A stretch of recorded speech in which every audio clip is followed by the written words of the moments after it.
All right. Good evening, everybody. Uneducated Economist here. So, thought I'd come out and talk about how the dollar funding stresses are going to impact the world. And this is something that we have talked about quite a bit on this channel. King Dollar the Destroyer coming to destroy the world. And now, really, a lot of people don't know how much dollar denominated debt truly exists outside of this country. And that's really going to be the subject of today's video, is talking about how this dollar strengthening around the world, or the liquidity crisis that could be coming, which could be interpreted as dollar strengthening, another, however you want to look at it, but how that's really going to start impacting the world. And this is something that I don't know a lot of people have really taken in consideration, especially those who are looking at like the BRICS nations or something like that, because I left an article down in the description, and this is really what kind of gets to me when I read these articles about the BRICS nations, is that they are very accurate about what it is that they are talking about, right? Except the reasoning behind it, right? Now, it's very true. Some of the stuff like China's dumping this debt, and, you know, yeah, they're pissed off at the United States, and there's all this tariffs and all this stuff, right? And a lot of that all makes sense, especially when you start putting the political mindset behind it. But there is other reasonings for them unloading those treasuries. And part of that is that there is a lot of debt that is due in dollars. And what is the easiest way to get the dollars? Especially if you're having issues with getting your distribution out to the United States, right? How is it that you come up with these dollars in order to pay your debts? Now, this is something that I have pulled from the Federal Reserve. This was titled Dollar Funding Stresses in China. This is something that we have talked about on this channel. We did an entire review of this particular paper. This was dated November 1st, 2022. Okay? Now, I'm not going to read the whole thing. I'm just going to read a section of it. It's a little complicated, but I think you'll get the gist of it here. Heavy global reliance on dollar-denominated debt has been a phenomenon for some time. Non-U.S. banks, you think about that. That's banks outside of the United States, right? Or entities that are, I mean, I wouldn't say that they're necessarily going to be outside of the United States. They could be, but they're not part of the financial system or under the Federal Reserve regulation system, right? Okay. Non-U.S. banks commonly issue short-term dollar liabilities, and did so even before the run-up to the global financial crisis. Many non-financial firms in foreign countries also finance some of their activities in dollars. The dollar liabilities of non-U.S. banks have now surpassed their 2007 level, as shown in Figure 3, reproduced from the IMF 2019. And so they show this figure here. I left a link down in the description for this too, so you can go check it out. Let's see here. This McGuire and Von Peter of 2022 and the IMF of 2019 point to the increased extent of dollar borrowing by foreign entities. You get that? The dollar borrowing by foreign entities. Talked about the increased extent of it, including non-U.S. banks, non-bank financial institutions, and operating companies. So you think about it. These are entities outside of the United States, don't have anything to do with the United States, don't have anything to do with our government or corporations or banking system or people, nothing, but they're writing debts in dollars. And this is something that and this is just in China they're talking about. Let's see here. I guess they did say foreign entities, but I'm assuming that they're talking about China because that was the extent of the article here. Where was I at? Okay. Oh, the outstanding quantity of dollar-denominated international debt securities and cross-border loans is 26% of global GDP and is 50% of outstanding debt securities in all currencies. 50%, and that's of 2020, or as of the year 2020. All right. Factors that support global reliance on dollar funding include complementary between dollar trading invoices and the dollar as the safe haven, right? So factors that support global reliance on the dollar is the transactions. This is important to remember because this is something also that I talk about a lot as far as the reasoning why the dollar is really the only currency available out there. And if it wasn't doing what it was doing, people would not be doing the transactions they're doing, and the whole economy global economy would slow down dramatically without it. And it's being used as a safe haven. All right. A preference among global investors for dollar-denominated fixed income assets in an independent central bank of the Federal Reserve. It goes on. China's dollar-denominated debt is primarily issued by its banks, corporations, and local government financing vehicles. So I'm going to leave it right there because I think that's probably enough for the discussion. But if you go on and continue to, and this thing goes on for, geez, how many pages is this? This is like 14 pages long or something like that. And again, we did an entire review of that. So if you go and join the channel, you can find that video and listen to it, and we read over the entire thing. But I find this to be a very critical information to take into consideration, because go and read that article talking about the BRICS nations and how they're, dumping the dollar and all this other stuff for getting out of the treasuries. They don't bring this up, right? They don't bring up the fact that those countries out there have written a lot of debts that are due in dollars. And even just recently, we've done a video just recently talking about how Brazil has just recently issued 10-year bonds, essentially their version of a treasury, that are due in dollars, right? So this is Brazil, one of the BRICS nations, right? Brazil, Russia, India, China, South Africa. And these guys are all writing debts in dollars. And so when you think about what it is that's really taking place out there when it comes to the dollar dominance and what's happening with the amount of debts that they had written, and how it is that they acquire the dollars they need in order to pay those debts off. What is the easiest way to do it? You dump the treasuries and get the dollars. China right now is suffering with horrible property crisis. You go and you look at some of their property developers right now, and I forget what the percentage was. It was something like 70% of the property developers in China, their dollar denominated debt, like they have yuan denominated debt, and then they have dollar denominated debt. But like the dollar denominated debt, it's all going into default. So they're all looking for liquidity. They're suffering a dollar liquidity crisis big time. Right? And that's the reason why they're dumping all these treasuries. How are you going to get the dollars? Right? You can say, oh yeah, we just don't want them anymore. They do. They got to pay these debts back. Right?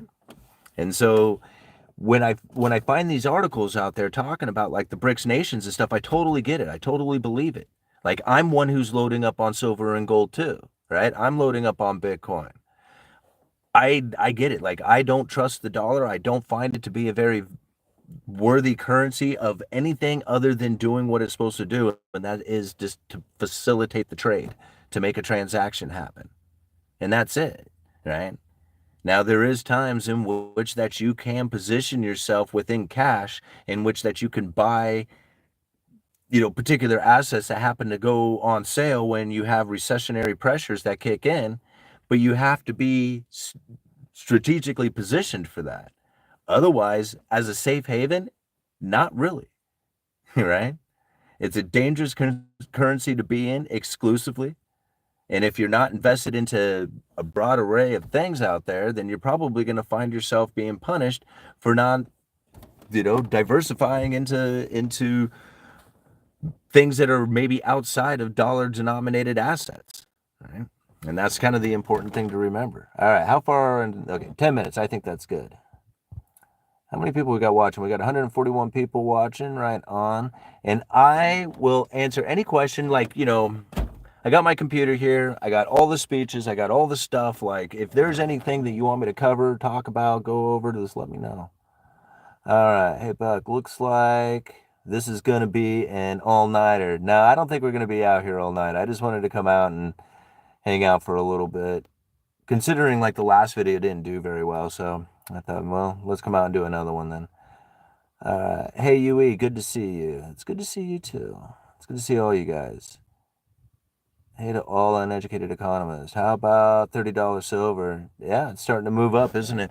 I'm not going to be like really excited about silver until we start getting back up towards 50. Like that's when I'll really get excited about silver because until then it's just like, you know, actually I to really be honest, like I wouldn't really get excited about silver until it gets to a 10-to-1 ratio to gold. Then I would be super excited about silver.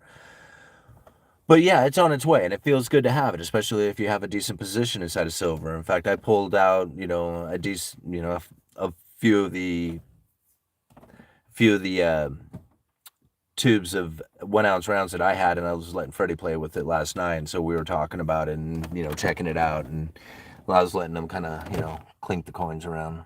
All right, I am currently working 2 jobs and met with a company today to do some consulting work. I guess 3 jobs should get me ahead. Well, yeah, especially if you're putting that extra money, the money beyond what you need to to good use. All right, I shop at the Dollar Tree, save so much. All right. 8 days a week. Uneducated economist, do you think USA go worse than recession? Government keeps saying we are not recession. I mean, well, Sal Ruiz. God, where are my glasses? Do I have any glasses in here? Anyway, I don't feel that we're going to go into a recession like what we would typically have experienced. This is something that I have said before, and that is that we're going to face like a recessionless recession. And I really feel that most of the corporations, at least the viable corporations that are like the systemically important ones, right? I believe those guys have already been bailed out. They got bailed out by the market during the pandemic with the use of a special purpose vehicle and a credible threat. Now, I don't know if you've heard me tell that story, but that's really what I believe had taken place. And at the same time, we had a situation in which that there was a rise of zombie corporations due to the incredibly low corporate debt yield out there that was taking place. These zombie corporations were able to gorge on incredibly cheap debt. When they did that, they were able to then start a hiring process that then pulled a lot of people out of the service industry and up into the corporations. I mean, I remember hearing stories about people who didn't even have a degree and they're sitting up in some office building doing like office work. But, that didn't make any sense. So, you knew it wasn't going to last. So it was something that I had predicted, in which that the corporations, the zombie corporations, would begin to fail, and those people would find jobs over at the service industries, and this is what we're seeing, right? So this is one of the reasons why you're not seeing a rise of unemployment, which would be typical of a recession, and they're not going to be bailing out the corporations, or at least not yet, like they typically would during a recession. So without those two things going on, most people probably wouldn't even recognize a recession if we were in it anyway, right? So that's like, I mean, I called that out years ago. Like years and years ago, I said, man, this is going to be the first time we go into a recessionless recession. Like, I don't know, like years ago, a year and a half ago.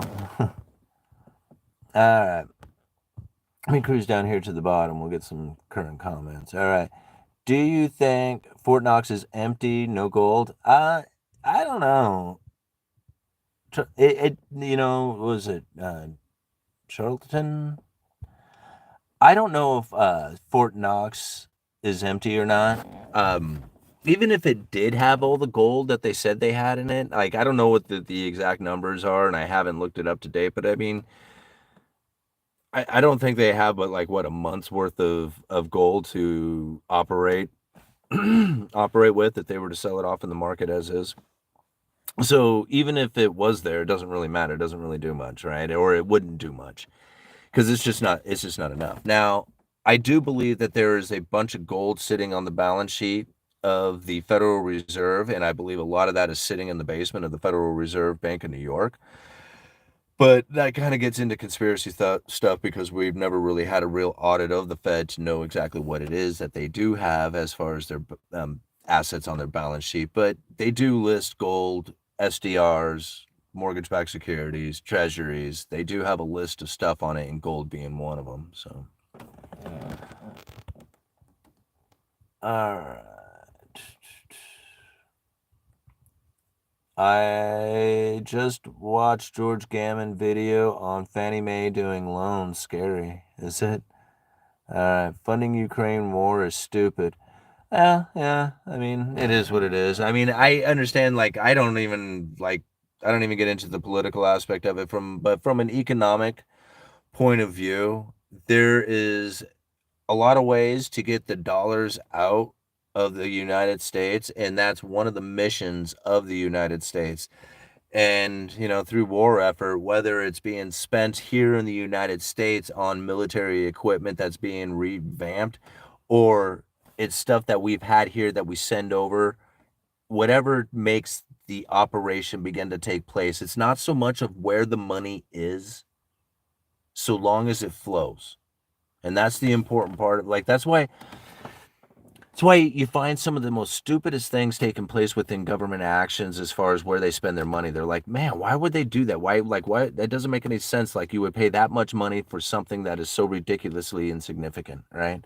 But it doesn't matter, because they're just trying to get the money out there. It's just fill the sluices, just get it out there to anybody, anywhere, because if you do that, then they will start spending that money. And then once they start spending that money, the money velocity begins to pick up. So a lot of times, like, the stupidity that you see out there is literally them just trying to trip over themselves, trying to get the money spent, right? Because that's really what it comes down to, especially nowadays.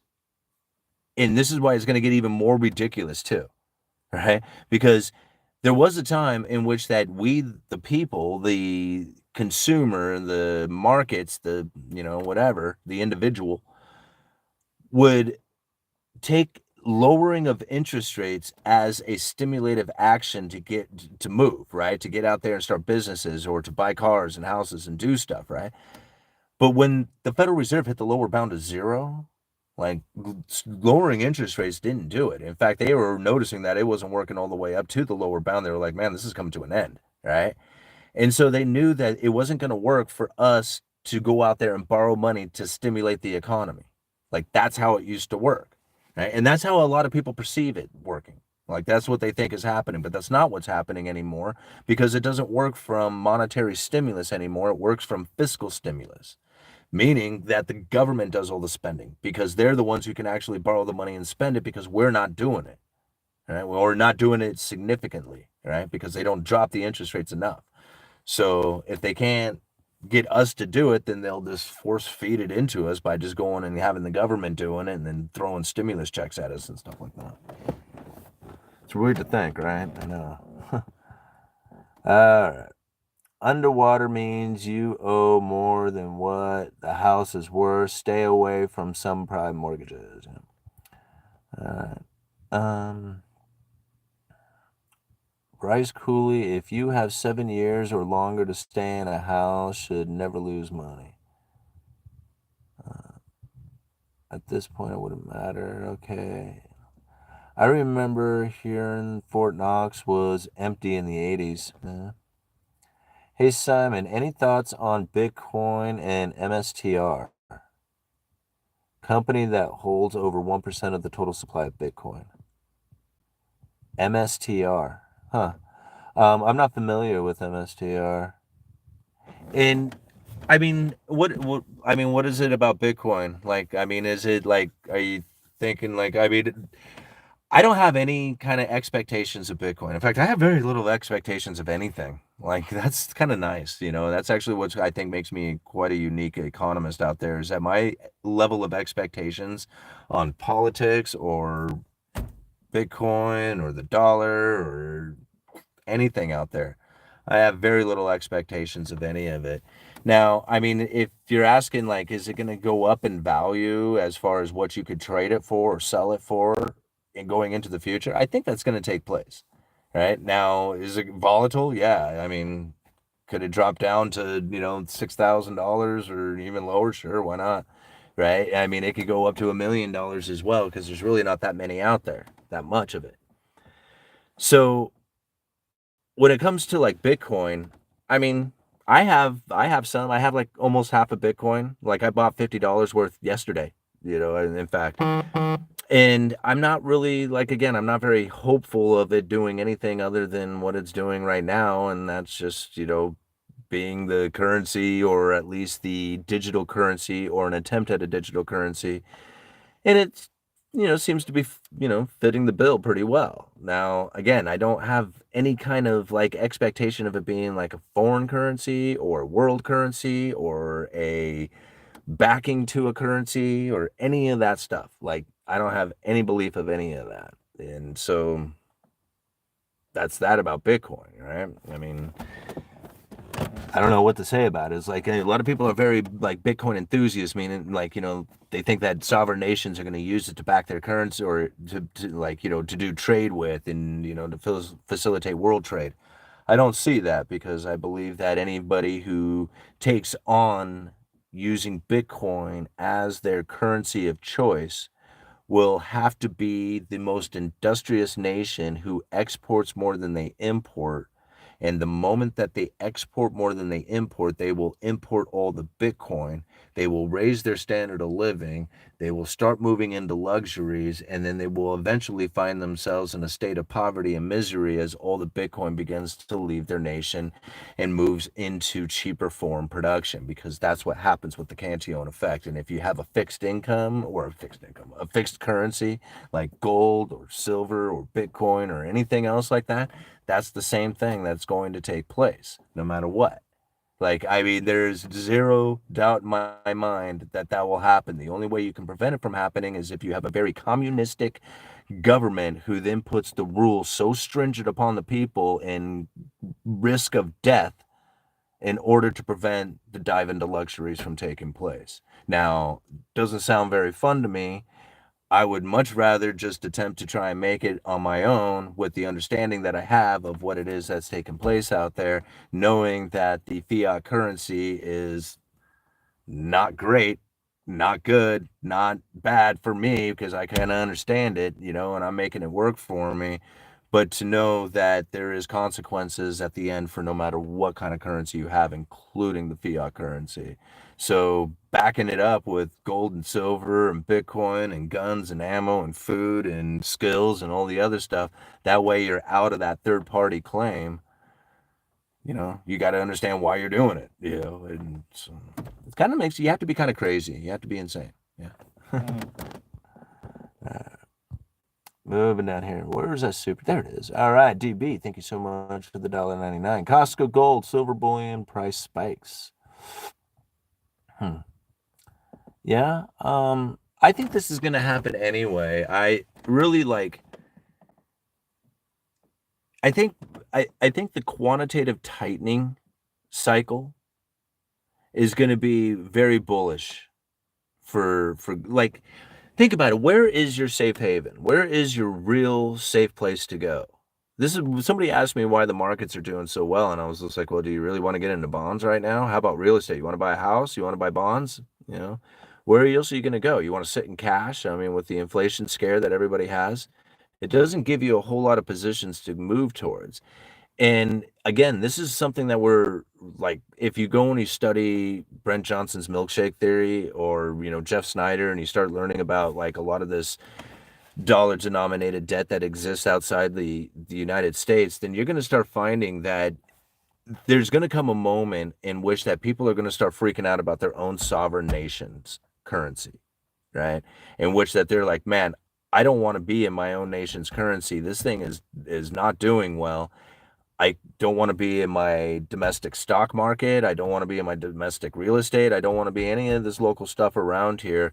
I need to get into something else, and there's nobody else out there except for the dollar, and I don't even like the dollar. Where are you going to go? Right? You're going to go into gold. You're going to go into gold. You're going to go into silver, and on a lesser extent, you'll go into Bitcoin. Right? But this is the only place you can really go to, because it's the only place you can get away from it. You can't get away anywhere else. There's nowhere else to go to. You can't run, right? So that's the only place. And no matter where you go to, there could be like some nations that are less risky than others, and that's true. And if you got access to get into those things with the network that you've built, Hey, right on, man. You're awesome. But most people can't really do that. Most people have to go from the position that they are at, which means that they are stuck at the little town that they are in. Just like me, right? I mean, I might be able to be somewhat nimble, but I'm not that nimble, right? Not like, the Robert Kiyosaki's out there who can get on a jet and fly away. Much different position for most people to be in than, the rich millionaires who are out there with a, 900-acre, mansion place down in, South America somewhere where, nobody knows where they're at. There's a huge difference inside of all that. All right, moving on. Seriously, dude, I got stuck in a small town for a while. Yeah, I can believe it can happen. Yo, bro, hope all is well, Simon. Yeah, things are going well. All right, I'm loading on yuans and learning Chinese. Yeah, I like silver, easy to trade. Yeah, I agree.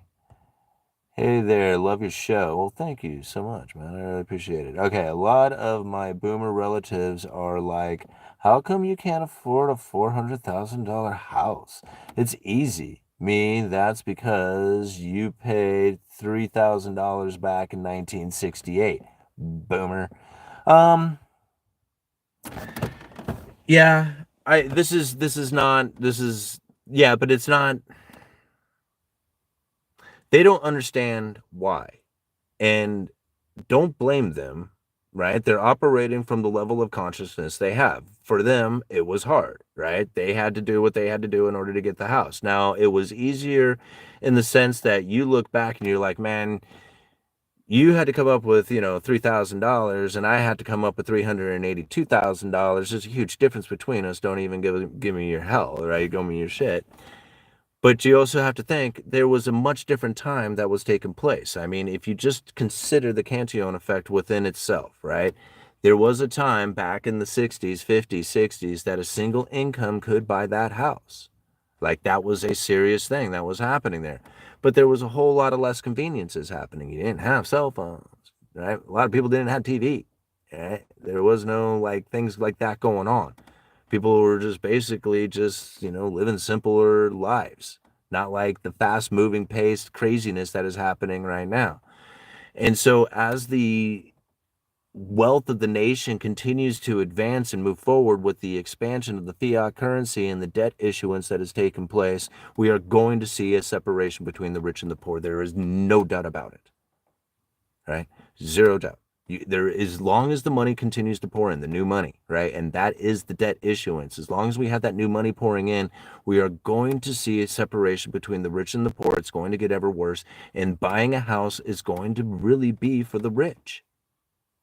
I mean, you think about it. Just go back through history and just look. Rich people lived in houses, poor people didn't. And now I'm not trying to be like, you suck, right? Because that's not the case. There's ways to get into a house. You just have to be creative. And no, it's not going to be from a regular 9 to 5 job that doesn't work anymore. That was a thing of the past. But thank God that you have the opportunity to use the internet and the opportunity of all the awesome ways of being able to make money nowadays and figure out a way to get into a house, right? House hack, team up with other people. There's ways to do it. It's like, it's not easy, right? But it can be done. And so this is like, to have an argument with a boomer about the way it used to be and the way it is now is just like, it's pointless, right? They are operating at the level of consciousness that they were at, and you have to change the way that you're thinking in order to succeed in a way that is going to be successful for you, considering that you don't have the same opportunities that they have. You can't take lessons from that, right? You got to build your own and do your own lessons. Let's see here. Gosh, I can hardly see, my eyes are burning. Okay, they don't want to give anyone opportunity. Who's they, and what opportunity do they not want to give? Like, I don't get that. See, don't, like, that's blaming an external. What's the external blame that you're going to put out there that they didn't give the opportunity to you? Like, I was a dipshit dude at 40 years old, drunk, $20,000 in debt, had nothing going on, broken down car, had no way of getting to work. Like, I was not doing well, right? So at 40 years old, I had to figure out something. I had to do it. I had to like, okay, what are you going to do to change the way that you're operating? Because, all these years that you've had all this opportunity to start businesses with, buddies, to do construction, to do whatever, you didn't do it, right? And now here you have nothing. You're really like about ready to have nothing and be out on the street because you can't get to work, right? So I was like, okay, right? This is about it. This is the end of the road right here. Right?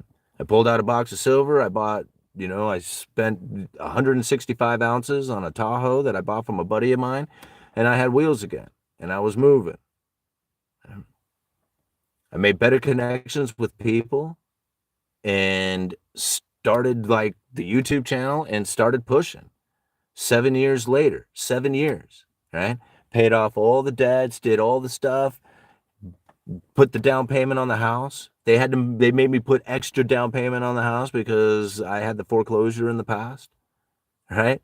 I mean, I did all that in 7 years. So it's like, yeah, I used YouTube, but I probably could have done it with a part-time job too. Man, I could have done it with 2 full-time jobs. But doing YouTube was a full-time job, right? I mean, yeah, sure, it was sitting, and reading and trying to compile the information and put the videos together and stuff, but it was a lot of work. I mean, I loved doing it, so it didn't really feel like work. I just did it. It was just fun. Like, I don't even like, not necessarily fun. It was just doing it. It was good. It was just awesome. Right? And then the reward I got from it after I started really building it up was just amazing. So, to me, anybody can do this. Like, it may not be necessarily on YouTube, but you can do it in so many other ways.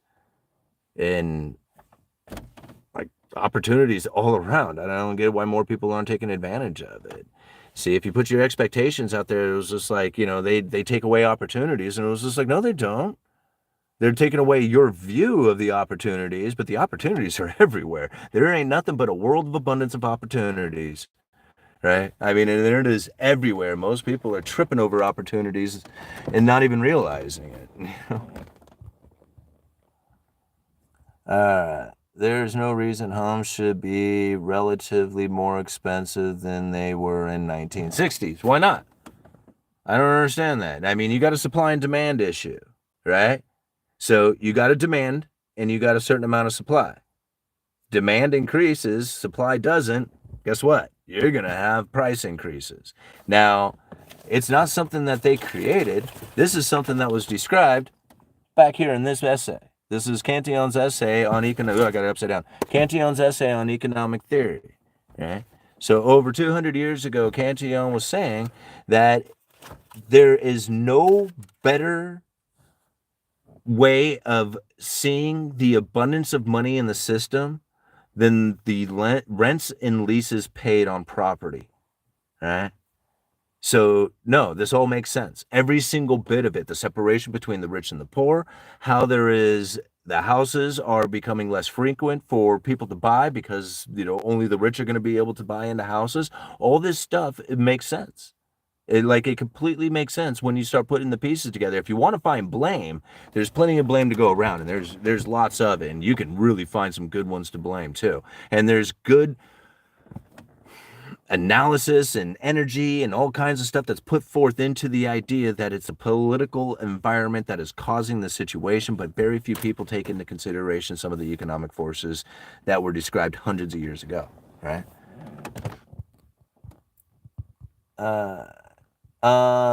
And think about it like this. Here's another reason. You know why there's such a supply-demand imbalance going on with houses? Is because back in the 80s, right, there was a time that an average dude who worked at the gas station, who could buy a piece of property, or maybe given a piece of property, or worked hard, for a couple of years and bought a piece of property because it wasn't that unreasonable to do that, would then be able to drive by the lumber yard, pick up a few pieces of lumber, and piece his house together over the course of the summer, because houses were simply built back in the day and they weren't that complicated to do, and somebody with just even some simple carpentry skills could probably get it done. They're not done like that anymore. None of that takes place. Properties aren't cheap. Permitting isn't cheap. The house construction isn't cheap. Nothing about it is easy for somebody to do, especially if they don't have the skills to do it, so it doesn't happen. So back in the 80s, there was plenty of people who would build their own home. Well, there was a time when Sears would ship you a home. Like they would piece it. It was already like cut, and all you had to do was just like put part A against, part B and fire it into place, right? Well, of course it was probably hammered and nailed, not fired in with the gun, but you know what I mean. And that's the difference. So the circumstances, the environment, the economy, nothing is the same anymore. Things have changed, right? And a lot of it has to do with the fact that we had the new money continually pour in. And that continuous pouring in of new money is the reason why we have such a separation between the rich and the poor, and the reason why we are sitting in a condition in which that the move into luxuries is the real problem. Because like in order to reverse this, you're going to have to tell everybody to stop buying into luxuries, and that's not going to happen. Like the new cell phone comes out, it's going to get a line of people, at the door to buy it. All right, moving on. I know a boomer who paid $3,000 house in 1968. He paid it off in 6 months. Then he calls me lazy for not buying a house for $400K. All right, Bryce, stop stressing about it, bro.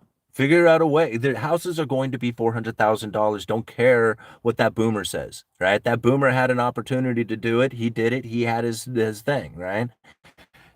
You don't have that opportunity. You have a different opportunity. That boomer doesn't have an opportunity to start a YouTube channel and use that YouTube channel to benefit his family in the most amazing ways.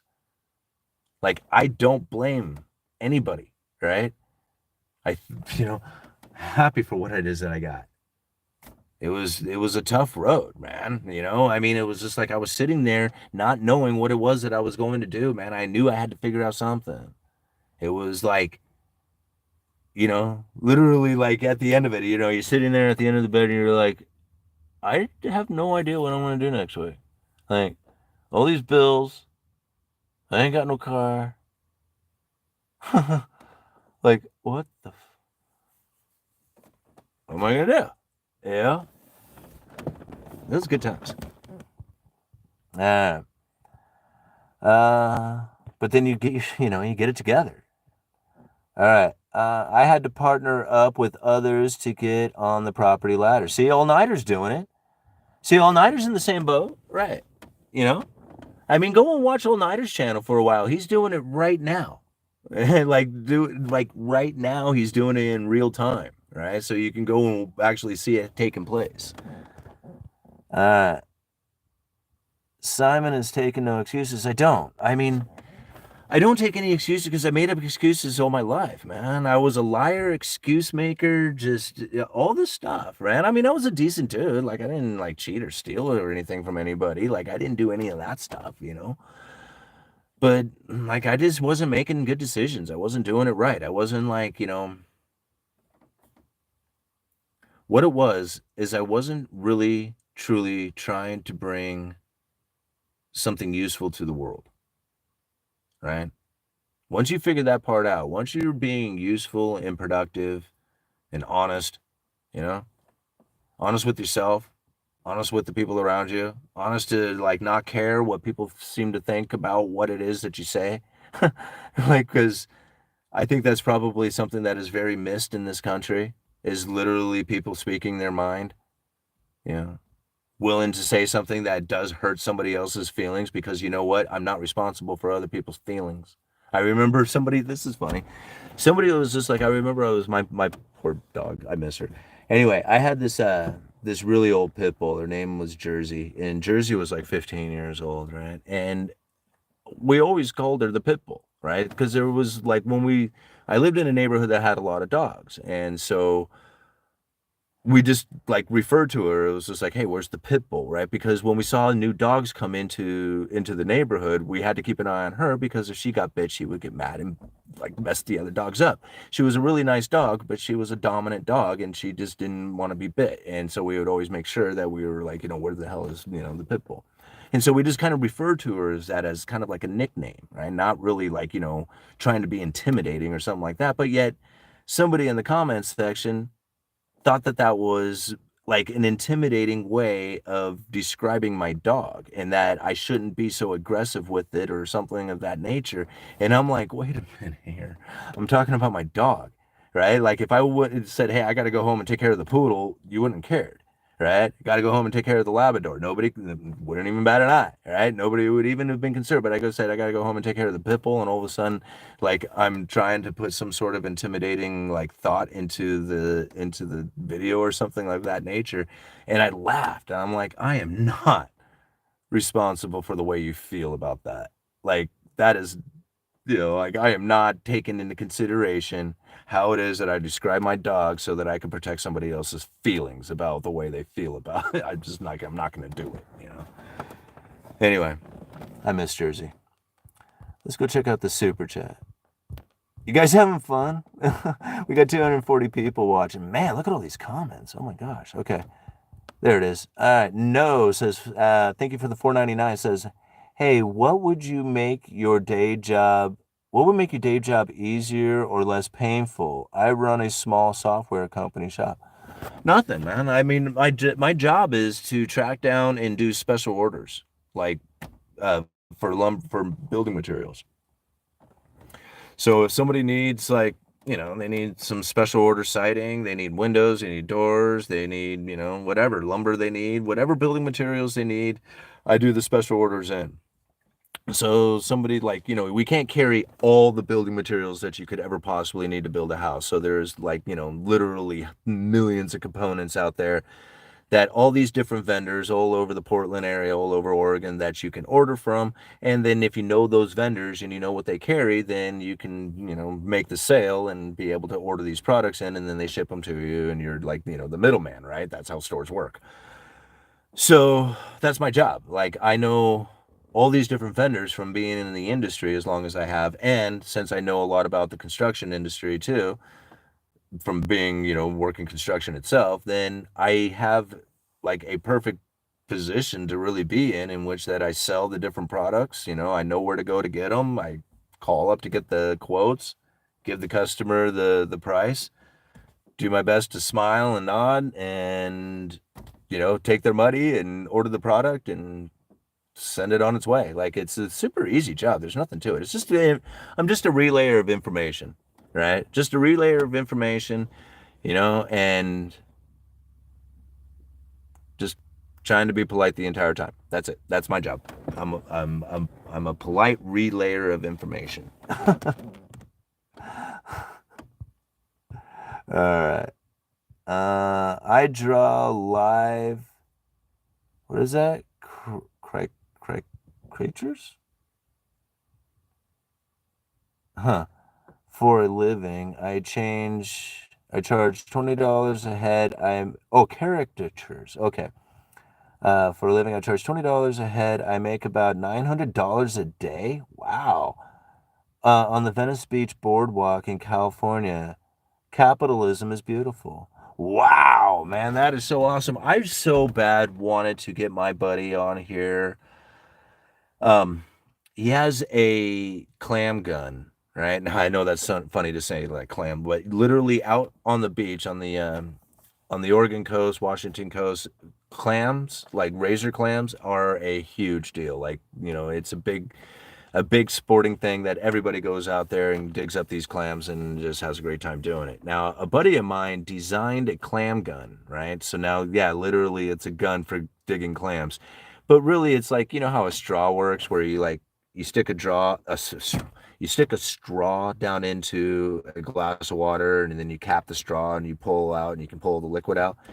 These guns work the same way. So you dig them down into the sand where the clam is at, and you got this, hole on the top that you plug, and then you're able to suck all that sand out, and the clam is up there in it with it. So anyway, he developed this gun, this really specialty fancy clam gun, right? Now they're pretty simple, like all kinds of people make them themselves, but he designed one that was made out of stainless steel, and it had this, tube to make it, drawing the sand out a lot easier, and he just had all this fancy stuff to it. And he had a great name for it too, and he called it the Claminator, right? So anyway, the Claminator, all of a sudden, like, I mean, I've known him for a while and he's been selling them, but it's like just killing it. He is doing so well with his business and he's selling these clam guns all over the world. Now, he won't, like, I mean, my buddy was talking to him about it and he wouldn't tell him exactly how much that he is doing now, but it is damn good. And it's amazing to think over a clam gun. Like I thought, man, once you saturate the market, everybody's going to buy one of these things, and then once everybody has one, it's going to be it. Nobody's going to want them anymore. And he is doing more business now than he ever has. Right? Who knows? Who knows? Opportunity is everywhere. The world is full of abundance. Right? Money flies everywhere. You just got to go out there and get it. You just got to be able to know how to get out there and reach out there and grab it. You know. Unfunded liabilities are a problem. Yeah, they are. They are very much a problem. All right. I kind of get robbed by tweakers. Okay, Simon's job is to gather economic data for the Federal Reserve so they can can the interest rates unchanged. Seems like unfunded liabilities will be turned into UBI. Yeah, I don't know what I mean. I don't know what they're going to do about the unfunded liabilities. Like, here's the thing. I think it's only a problem so long as you can't go into negative interest rates. If you can go into negative interest rates, then you can push the debt out as far as you want into the future. Now, I'm not saying you can push it out as far as you want, but technically there is no limitation like the lower bound of zero that prevented the Fed from being able to create a stimulative effect into the economy by lowering interest rates and getting us to go out there and borrow that money to stimulate the economy with. But if you had negative interest rates, then you might be able to lower interest rates significantly enough to actually get the people to go out there and borrow the money to go spend it into the economy. However, how that's going to work is going to be very odd to think about. Like, how do you have a negative interest rate mortgage? So then you would have to incorporate the negative interest rate into the actual price of the house, which would really cause it to be very expensive, because if you have $1 million house that has a negative interest rate to it and you pay it off, by the end you're only paying $900,000 for this house. Well, then what they'll probably do is take the house up to $1.2 million so that by the time you pay the negative interest rate to it, you will have paid $1 million. You see what I'm saying? So, like, this is going to cause prices to go like really stupidly high. However, I don't think that's really something that we should be too terribly concerned about at this point, considering that the only way they can really go negative interest rates is to take cash out of the system, and they're not ready to do that yet. Or they're not doing it yet anyway. All right. Like the guy says in the old movie Office Space, I'm a people person. Yeah. All right. How can I be useful for the world? Maybe that is the secret to finding more success. Stay curious. If that's a legitimate question, then yeah. What it is here's the thing. Like, it's funny because I couldn't figure out what the hell was happening to me, right? Like, I couldn't figure out. It was just like it felt like something had a hold of me and was shoving me forward, right? Like, I'm like, whoa, like what the hell? Like, I mean, I'm not the famous dude on YouTube. Like, that's not me. Like, you know, I'm being pushed into like this famous dude on YouTube, and I'm like, what the hell? Like, I don't get this. I don't understand what's going on here. Right. Well, then one day I'm listening to a guy explain how it is that when you bring when you're bringing your passion to the world, right? You're being your true self. You're bringing the highest vibration true self you can, man. And when you do that, most likely you are going to be in a position in which that you are going to be providing some sort of value to the world, right? Now, there is perceived value and then there's real value, and a lot of times the abundance that flows doesn't really know the difference between the two, right? So you can have perceived value, things like entertaining videos, right? which is like the value of being entertained. And then you have like real value, right? Things that you can produce, like a piece of artwork, right? Or a tool that can be used or something of that nature, right?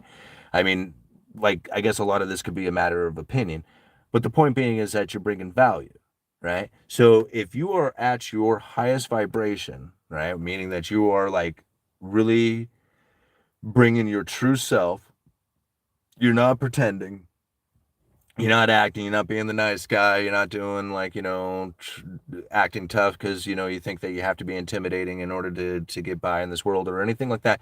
You're just being your true you, yourself, and you're bringing value to the world.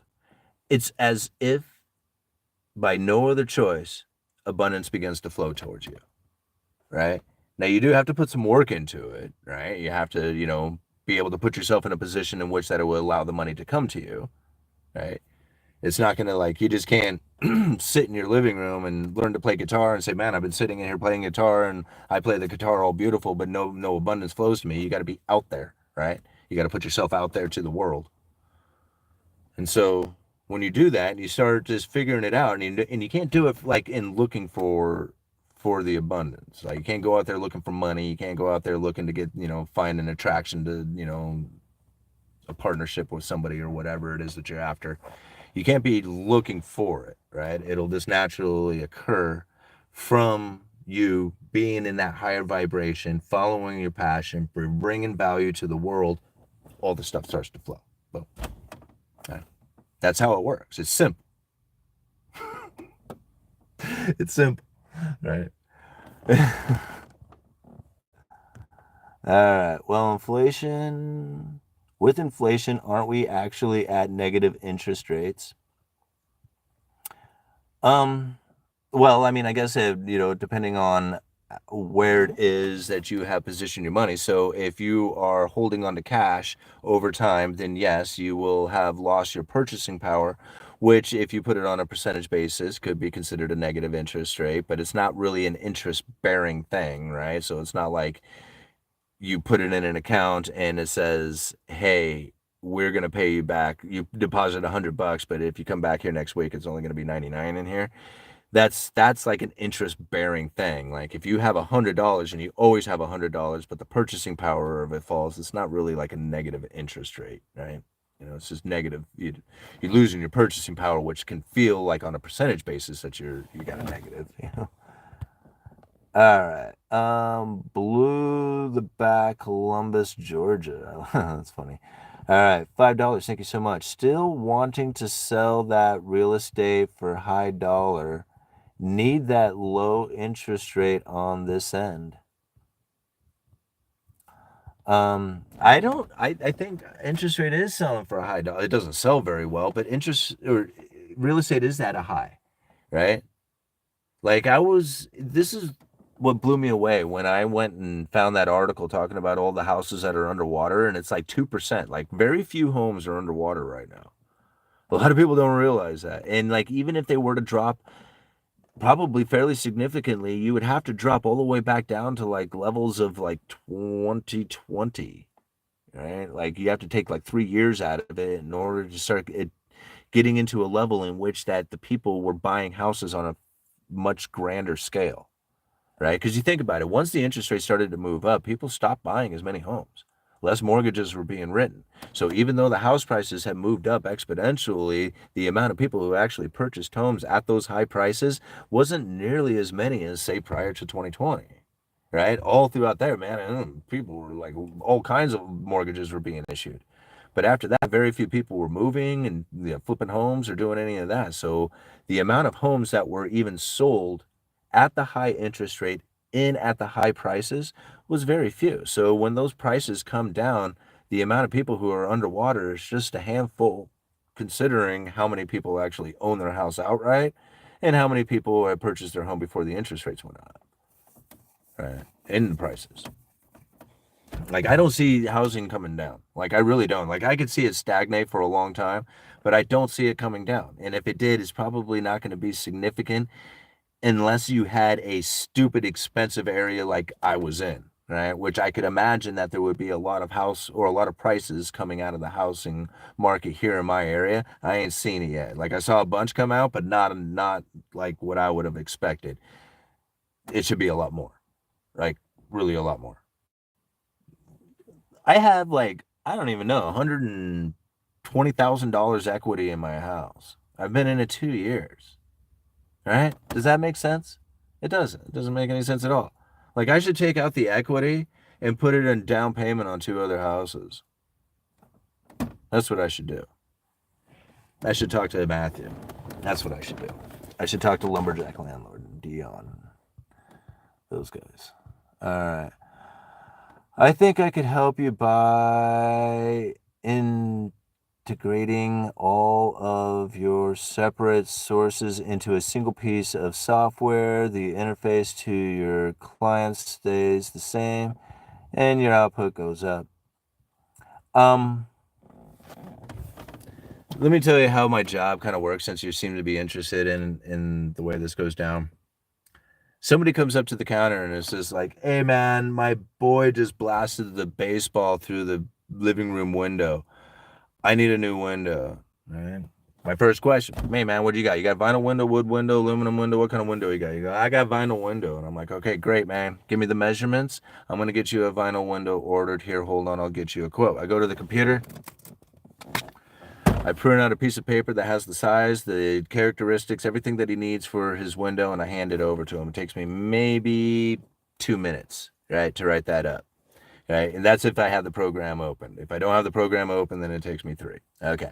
So it takes me a few minutes to write up the program. Then he says, yeah, I want to do it. I say, okay, great. Give me another second. And I type up an order and I say, okay, go ahead and run your credit card right there, right? He runs his credit card. I go back to my computer where I did the original order for the window. I go in there and I drop 5 numbers into one little spot that says PO, and I hit enter a couple of times, and in a couple of weeks, the window shows up. It's pretty easy. Like the whole thing takes me less than 5 minutes, right? I mean, if it's running really smoothly. Now, generally you're talking Windows, so it ends up taking a lot longer than that. But really, the actual effort of what it is that I am doing is incredibly simple and doesn't really take that much time. Right? The hardest part is the actual selling of the window, doing the personal interactions. And that's nothing that a computer or AI or anything else is ever going to do. Now, granted, a lot of my job as a seller of hardware and parts and pieces and stuff like that has been lost to the online purchases of Amazon and stuff like that. But hey, that's just the nature of the beast. You're not going to be able to get a lot of the building materials that you need to build a house through Amazon or shipping like that. Yeah, you can get a bunch of it. Like, I mean, I was impressed by how much you can get, but you got to go to the lumberyard if you're going to be constructing a house. That's just the way it's going to go down. And so that portion of things is always going to have a human-to-human interaction that's going to happen there. Yeah, you could do everything through the computer, through parts and pieces, and and say, hey, this is what I want or whatever. But there is a human element that comes into play when you know the characteristics of a particular job, because you know how that contractor builds. You know what it is that he needs. You know his timing. You understand the communications of, the changes that he wants to do and stuff. And that's stuff that is just part of the lumberyard experience, that when you're doing a project that you're just not going to get by just going to a computer and facilitating it that way. So it's not necessarily the work. That part's pretty easy. It's the communications, the interactions that you have. That's the hard part, right? Moving on. Crisis existing? What is that? Gosh, I can hardly see. Thank you very much for the $5 super sticker, man. That's very cool, yeah. Let's see. I was hoping you'd say different. I don't know what we were talking about. I can't remember. Question: will lumber prices keep falling? Yeah, I think they will.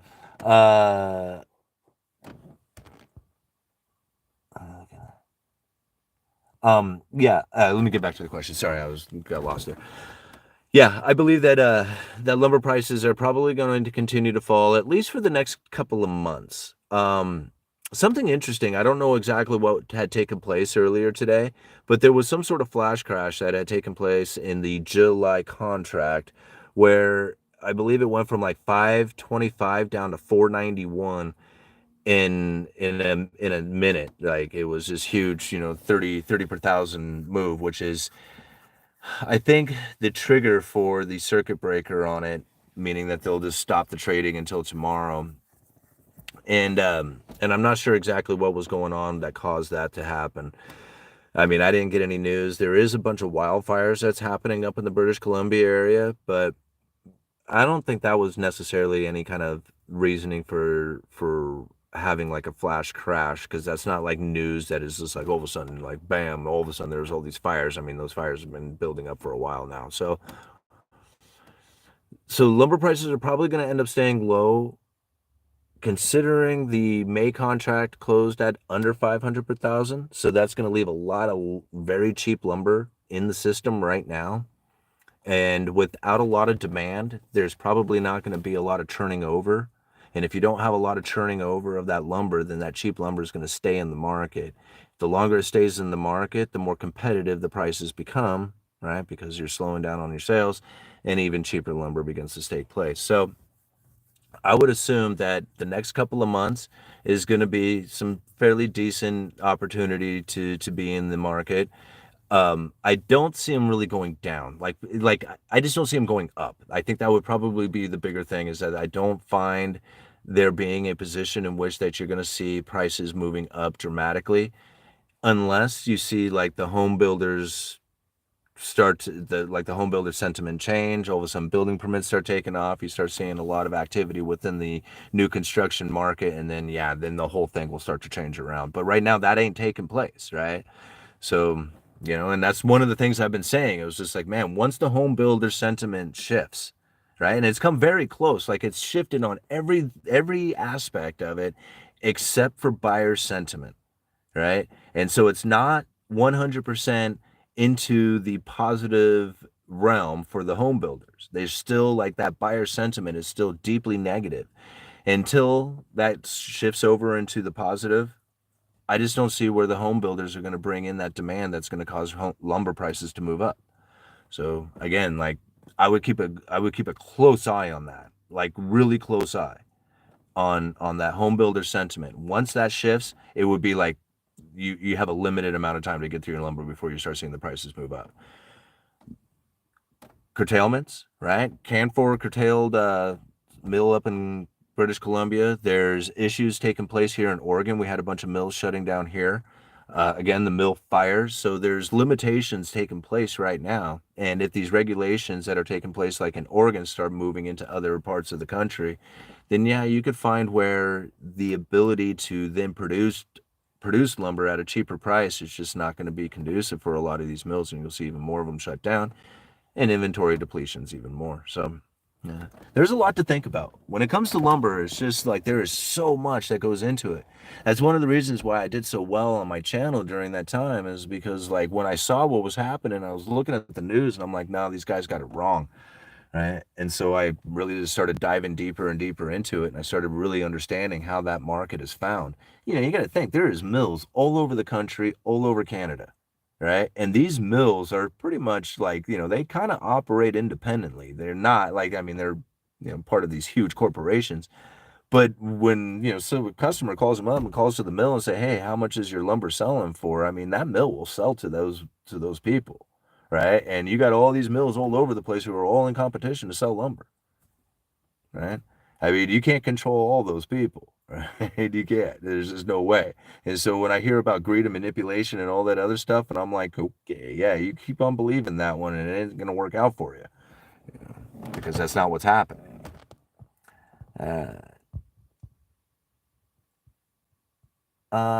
Blue the back.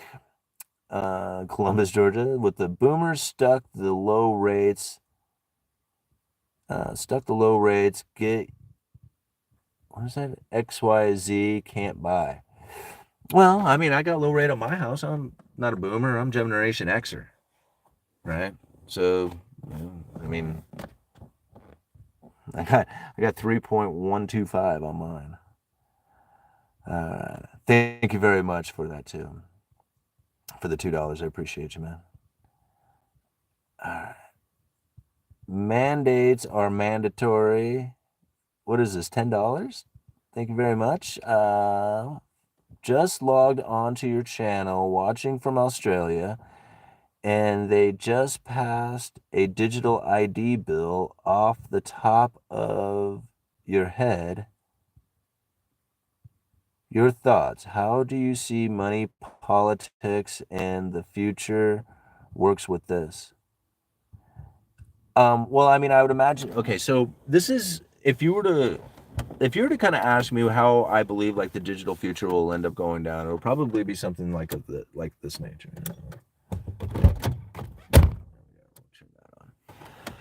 Okay, I got my studio lighting here. So I'd imagine it kind of does something like this. Let's think about like all the other nations going digital first, right? So they end up with their digital currencies. The whole like sovereign debt is all digital as well. Right? But you have to have all the other nations do it first and America do it last. And the reason is because the United States being the being the provider of the world reserve currency, it's going to make it very difficult for them at some point to continue to try and issue out dollars by buying US treasuries, right? Because the United States is on an unsustainable debt path.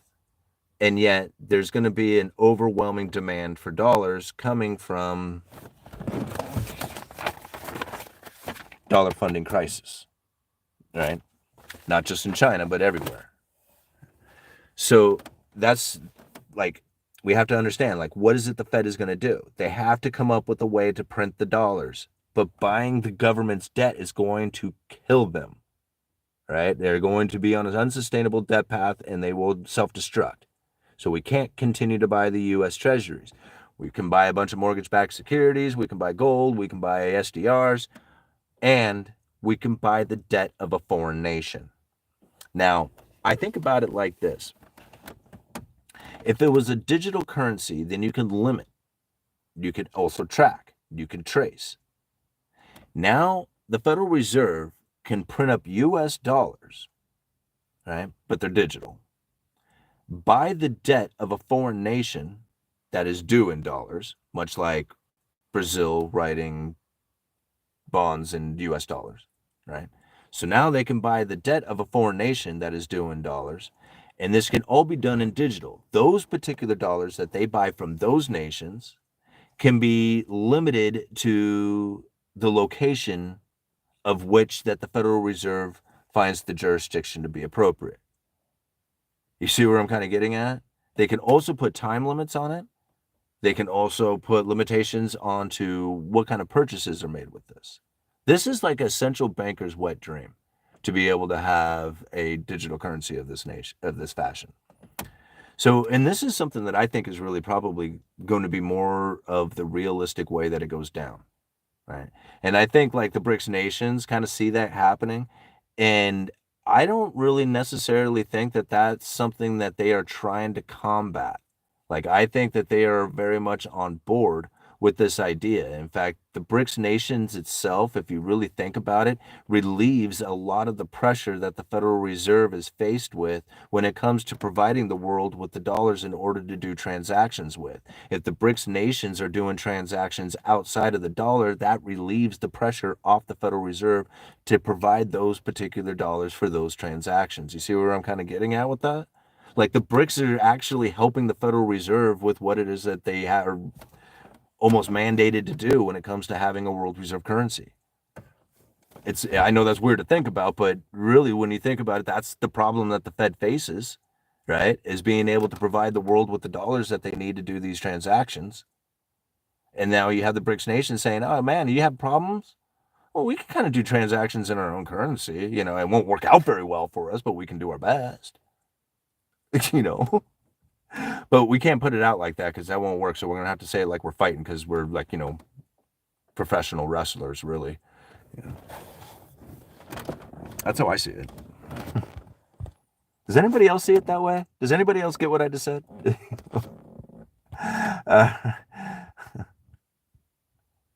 uh, I just sent you an email with a graph of lumber and the big price jump it did a few days ago.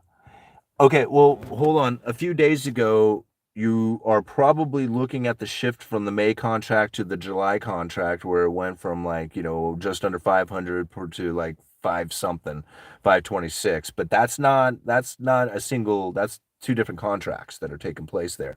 The July contract had already been at 500 per thousand for quite a while. It was up there. You see, right now, the July contract, it's every other month, right? So lumber contracts are done in 2-month increments. And the current contract is like the contract that is due next July, right? So this is considered like the spot contract, the spot month. So like when you go to CNBC and you put in lumber futures and you want to see how much they're going for, that's what they're looking at, is the next contract that is due. A lot of times they will switch to the next month or the next contract that is due before this one has come due. So like that actually happened on CNBC. I noticed that it jumped, I'm like, whoa, wait a minute. Oh, wait, this is the July contract. I'm not looking at the May contract. Right. So I actually had to go to a different spot to go find the May contract on it, and then saw that it was under the 500 per thousand. So what you were seeing there was the shift into the next contract. I'm sure I'm guessing that's probably what you saw there. I'm joining BRICS. Emily, thank you so much for the $5. All right, I am listening to you live show while cooking for my family. Keep up your good work. Well, thank you so much, Emily. I really appreciate the $5. You guys are always so very generous with the super chats and all the support for the channel. I mean, I really appreciate everything you guys have ever done for me, and this has just been an amazing experience to have, and I'm looking forward to getting down to the Rebel Capitalist and hanging out with All Nighter and the rest of the crew. We are not listening. We are trolling. No, you're doing all right, Blueback. Thank you for the support too, man. Wood Report. Yeah, you got it. Why is the market over 40K? I remember when breaking 10K was nuts. Well, I think, okay, well, how many investors are actually feeling pretty nervous about being in real estate? A lot, right? I mean, a lot, especially the commercial real estate. Nobody knows what the hell is going on there. How many people are pretty nervous about being in bonds, right? Like, I think like if interest rates was to fall, bonds might be okay, but nobody knows where interest rates are going, and so bonds may not be the best place to go into, especially when it comes to corporate debt. Bond market doesn't seem that great. Yeah, what are you going to be stuck in gold and silver? There's not a lot of places to go to, right? So now I'm not trying to say this is what's happening, with the stock market and why, people are dumping money into it. But at some point, you got to figure out where it is that you're going to go with your money, right? And if inflation is persistent, then interest rates are probably going to stay high. Bonds might be a good place to go to if you're looking for fixed income, but if you're looking for a return on your capital to grow like in business style, like in stocks, really, that's the only place you can really go to, right? Now, I'm not trying to, give it an excuse or anything like that. There's a lot of reasonings why you could see the stock market moving up. We have to remember, it's not the economy. The stock market is not the economy. That is something completely different. And so when I think about like where the economy is, and you think about like where it is that inflation expectations are going into the future, and if they stay elevated, it's going to raise the neutral interest rate. Raising that neutral interest rate makes it ever increasingly closer to the Fed funds rate, which makes the economy less restricted. And you have news out there that the Federal Reserve is going to ease off on the brakes, right? Not completely. They're still going to be braking, when it comes to the quantitative tightening that's going on out there, but they're going to be doing less quantitative tightening out there. So this is going to add a lot of kind of relief to the market, which I would imagine that they're attempting to try and front run the idea of it by taking advantage of this news that the Federal Reserve has put out there. This is forward guidance. This is signaling. This is job owning. This is definitely going to happen. They are not going to change their mind about the quantitative tightening adjustment to the balance sheet. They are going to do that. It's going to happen next month in June at the same time that the Treasury happens to be buying back their own bonds. Now, this is something that I have talked about many times, and this is one of the reasons why we are anticipating a liquidity issue coming up into the future. I've been calling it a liquidity crisis, but then again, if I can describe it and other people are talking about it, then generally I'm going to figure that the Federal Reserve has plans to deal with it, and I'm sure they do. So whatever crisis is probably going to end up being averted through some sort of program that we are just not aware of. And now the bond buyback part of it seems to be pretty much in secrecy. Not a lot of people are talking about it. Like, this is literally the Treasury buying back its own bonds to try and make sure that the bond market stays liquid, right? It's to deal with liquidity issues within the Treasury market itself.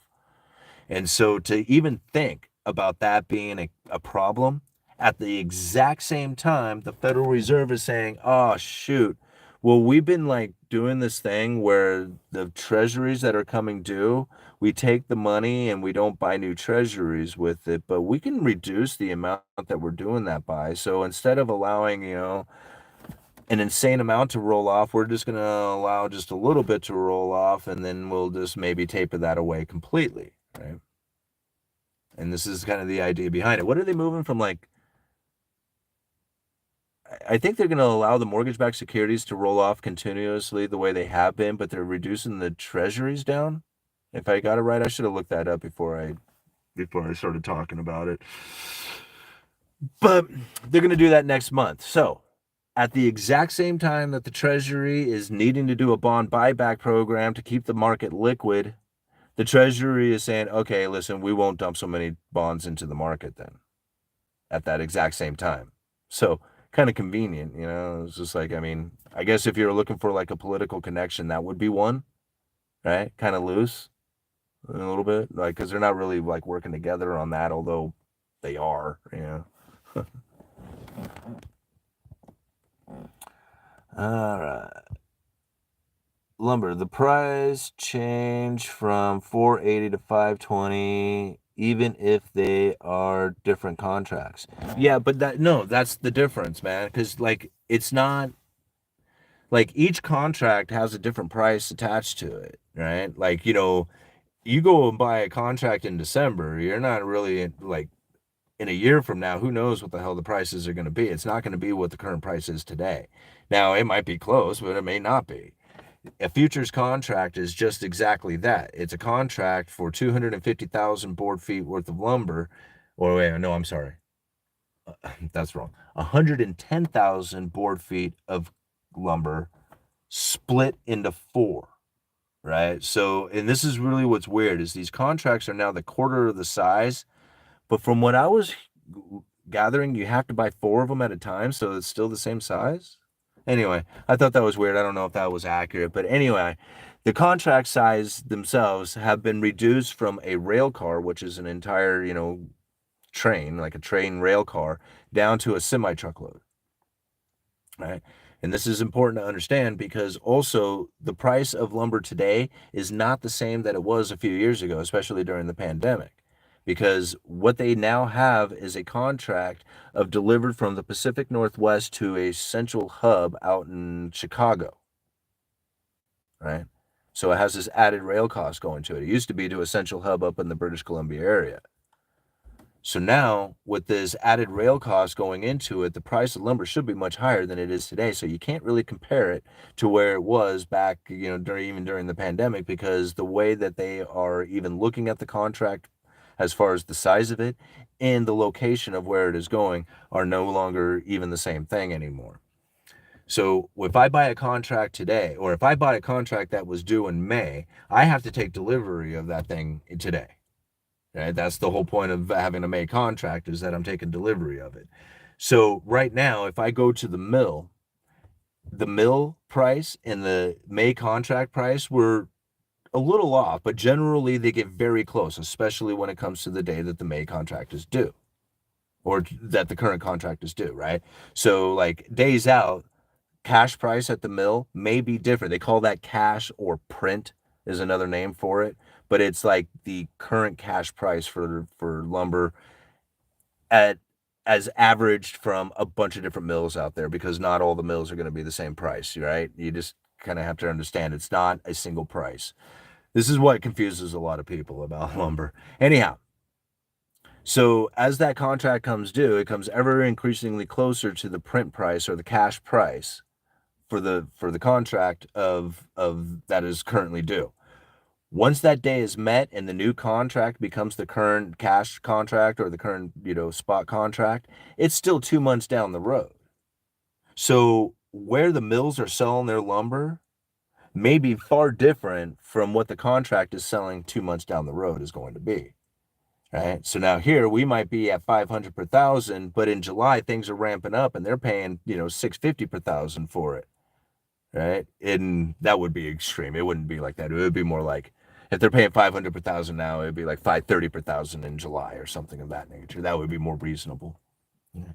But this would be like, the Federal Reserve says, hey, we're going to adjust interest rates, right? And so they start dropping it. The builders are going, oh, crap, man, we're going to get, involved. We're going to start moving into building again. And they start buying into these contracts. Well, next thing you know, the contract price starts moving up. Right? And then that becomes like, the next price that you're moving into. All the lumber that was existing in the system, that's still at 500 per thousand. Like all the lumber that was purchased out there was still at 500 per thousand. Now, as the lumber prices start to move up, the replacement cost coming into the lumber yard starts to move up, and this is where the prices start to find themselves as the demand starts to pick up, right? But if the demand doesn't pick up, then the cheap lumber stays out there, and that's what we're going to experience here for a while. More super chats. How long have we been going out this? All right, an hour and a half or so. All right. Thank you, Derek, for the $4.99. Do you have any? Is that good? Jesus, man, I can hardly see it. Good book recommendations. I don't, because I never really read any economic books ever. Like I read The Creature from Jekyll Island, and I read Cantillon's essay on economic theory. All right. So there's a link to this down in the description. It's an Amazon affiliate link. You don't have to go and purchase the book from Amazon. You can actually get the essay for free at the Mises Institute. So, if you really want to read a awesome essay on economic theory, I would really highly recommend Cantillon's essay on economic theory. And then The Creature from Jekyll Island is a must read for anybody who wants to really get themselves exposed to the Federal Reserve and really what's going on there. G. Edward Griffin, I think, mastered it when he wrote that book. Like, I just don't think it could be written any better to keep not only your attention to it, because, you're talking about the damn Federal Reserve here, right? So he does an awesome job for a really, fairly decent sized book. He does a great job of not only keeping your attention, making it entertaining, but it is incredibly, incredibly informative and eye-opening. And for a lot of people who have never been exposed to the Federal Reserve, it's also pretty disheartening. So, studying economics is the depressive science, so you got to be aware of that, right? It's the dismal science. Man, you guys are hitting me up with the super chats, man. I'm loving it. Thank you so much. All right. When Simon goes and checks his amount, he's going to be like, wow, forgot lumber? Huh. Hello, my friend. Hello. Okay, silver is finally worth more than takeaway pizza again. Where was Simon when I was going to college? Yeah, I've had a lot of people say that to me, and in fact, I've heard, and this is one of the things that I got to be aware of, is that I've had teachers, like literally teachers of classrooms, say that they will play my videos and then have a discussion about the things that I had talked about. I'll bring up certain points or something, and they will literally have a discussion about some of the things that I had talked about. And I think to myself, wow, man, like my information's making it to classrooms, right? And that's so awesome because like I never thought anybody would ever watch the channel. And to have somebody say, hey man, you've really changed the way that I see things. I never understood economics before. I'm really starting to understand the Fed and Fed funds rates and all this other stuff. Thank you so much for all the videos and hard work you did. Hey man, those kind of comments just absolutely are the most touching ones that I have, like, yes, that's why I do this thing. But to know that it's making a real difference, like if it's in a classroom, in an educational place where they are trying to, bring the ideas of what it is that's going on into the economy to the younger generations moving into the future, I actually get a little bit of hope. It's like, wow, it's happening. All right. Chicago Mercantile Exchange threatening to leave Chicago might be their Detroit monument or moment. Oh, man. All right. Derek Burns. If you want to move ahead in life, this book is amazing. The 10-Time Rule by Grant Cardone book. Um, I listened to a book on the way to work over the course of about, I don't know, 3 weeks or so. And I thought it was pretty good. I should probably go back and listen to it again, but Eckhart Tolle, The Power of Now, and I thought that was a pretty decent one. Yeah. All right, I can't get enough of the gravy. Thanks, Yui. Uh, seminars are for suckers? Oh, hell no, man. Seminars are awesome. Oakland in the house, right on. Given all the chain store closures and layoffs, is it a market correction?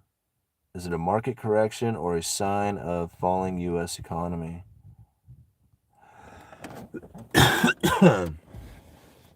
I mean, I would imagine that you're probably going to see a lot of layoffs. I mean, this is something that we had discussed this, right? We talked about it back in the day that this was going to be a recessionless recession and that the zombie corporations, that these, bigger retailer corporations and stuff like that. I mean, I may not have, specifically pointed out any one in particular company, but we knew that companies were going to start failing. Like, I said it, like companies are going to start laying off a lot of people and they're going to go to work for, a lot of those people are going to go to work for the service industry. And this is what we're finding taking place. So, I mean, it's happening the way I thought it would. Right? Is it as bad as it is? Like, I don't know. Like the recession was pre-bailed out. Like, I don't expect the government to do anything. I don't expect the Fed to do anything. Like, I really don't. Like, I think all that stuff has already happened. As far as like moving into the future, I think like the Federal Reserve is going to keep interest rates elevated for a significant amount of time until unemployment rises. Once unemployment rises, then we'll start seeing like the Federal Reserve start to discuss the adjustment of interest rates. But until then, this is it. This is how we're gonna roll,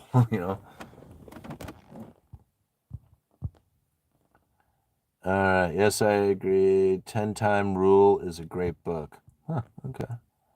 A late night stream do you do these often? No, I used to do them a lot more than I do now.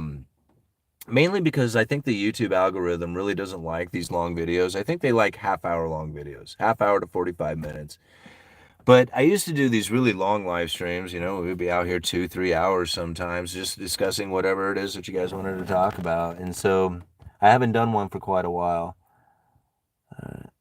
What recession with market higher all-time highs? Well, Powell said that to reach the interest rate they want, it will be painful. Yeah, he did. Yeah, in fact, I did remember him saying that it was going to be painful on households and businesses, right? There's going to be a bit of a painful experience for them to get there. And I would imagine that the rising of unemployment would be that pain, right? Because, like, really, it does suck to lose a good job and have to go to a crappy job, but at least it's a job, right? So it's some money coming in. And now it may be, not feeling so good and it may be painful or all that other stuff, but you still have it going on, right? And now you may not be killing it, but you still, you're not failing, is all I guess I'm getting at. Although it may feel that way. And there's nothing really the Federal Reserve can do to bring inflation down, even though they really don't want inflation down. They want to get an average inflation rate over time of 2%, which means that appropriate monetary policy would likely mean to achieve an inflation that's moderately above 2% for some time. And this is not me saying that. This is them saying that over and over again if you listen to their speeches, right? So I think the Federal Reserve has everything right where they wanted it. Like, to me, it seems like right in line with everything that they have ever said that was a problem or the conditions in which that they were looking for.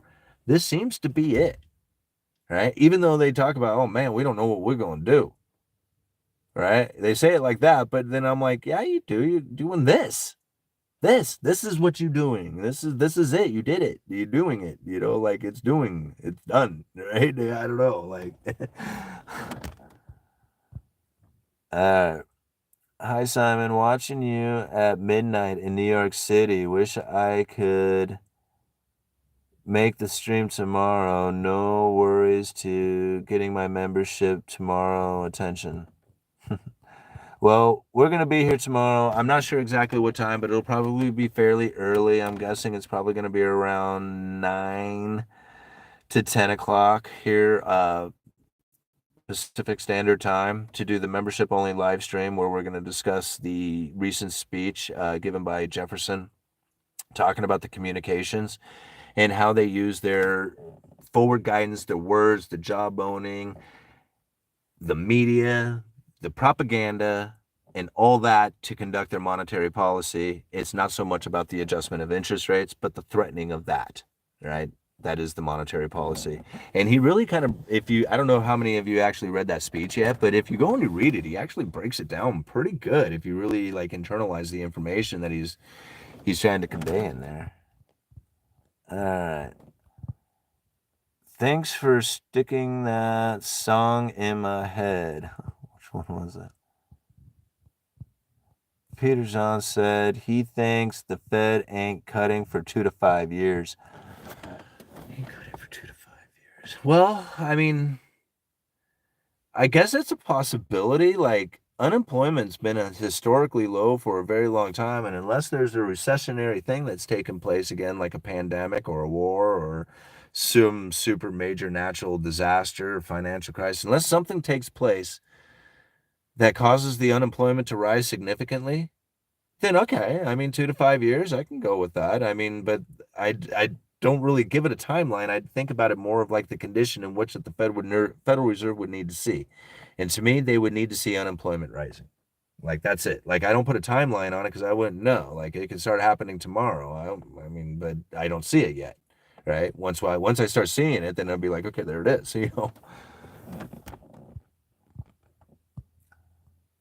All right. I need glasses. Oh, there's some. I got some broken ones here. Let's use these. What are those? Those ones work? Oh no, those are worse. All right. So these ones I can hardly see out of. All right. Hey, thank you, Chris Six Strings, for the $2. Really appreciate the super sticker, man. All right. Are chain stores closing due to economy or causing online sales? For instance, Sam Ash is closing its stores because they are focusing on online. Well, I would imagine that probably has a lot to do with it, right? I mean, there's very little doubt that the online purchases that people are making are going to have an impact on the brick and mortar stores. And they're going to start seeing a lot of them shutting down. In Portland, it wasn't a matter of the people not making it to the store. The problem is that the theft at the store was so grand that the store just couldn't operate anymore. Like, they wanted to be there, but they just couldn't deal with it because of all the amount of like stolen items that were taking place there. And here's something that kind of irritated me when I read this article on it, is that they were like, the excuse, like, I think the headline said something of the idea that the excuse of shutting down retail stores in Portland because of crime is unfounded, right? And then they go and do police reports, like they look at the police reports for these particular areas to see how much crime is being reported at these stores. Like, this is how they're judging it, right? So they go to these particular stores and they say, okay, how many reports did you get of like however many stolen items, right? And then they go to other places and they say, well, if you go to these other stores, the crime rate was so much higher in these other stores, but yet the crime rate in your lower area with less reported crime is shutting down because of the high crime rate. It doesn't make any sense. And the problem with this argument is that after a while, the stores just quit reporting it. They're like, screw it. We don't care anymore. Just steal whatever you want. Right? And that's why they're shutting the store down, is because not even the employees care anymore. Right? And that's where like the media is so twisted and backwards. They don't get it. Like, if you worked retail, if you worked in the street, if you're there on the floor yourself, if you got the boots on, and you're sitting there looking at it and you understand macroeconomic views and you know what's really going on, you can see this stuff plain as day. But yet these smart ass, reporters out there seem to think that they can go and get an accurate, detailed idea of what it is that's happening within the economy, within these stores, by going and getting a police report and saying that's all the evidence you need. This is ridiculous. This is how people get their information. This is how they learn. And it's sad. It's scary. Right? That's why, like, why is those stores? I mean, they would have been profitable stores if there wasn't all the thievery.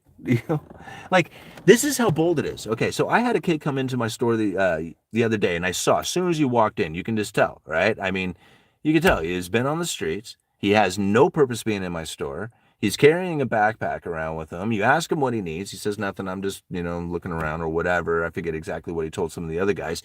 We are on him. Like, I will not take my eyes off this guy. I'm following him down every aisle. I'm like, just screwing around with things on the aisles, making sure that I can keep an eye on him. We got the cameras going, right? So we got like cameras all over the store. But, you're helping customers. So I couldn't keep an eye on him 100% of the time. Other employees are trying to keep an eye on this guy. But in the course of the 8 minutes, maybe 10 minutes that he was there, he managed to figure out how he was going to get his hands on a couple of cans of spray paint. And that's what he took, was 2 cans of spray paint. When we finally reviewed the video after he left, we saw it, right? And he was just bold as hell. He was going to do it. He knew we were watching him, right?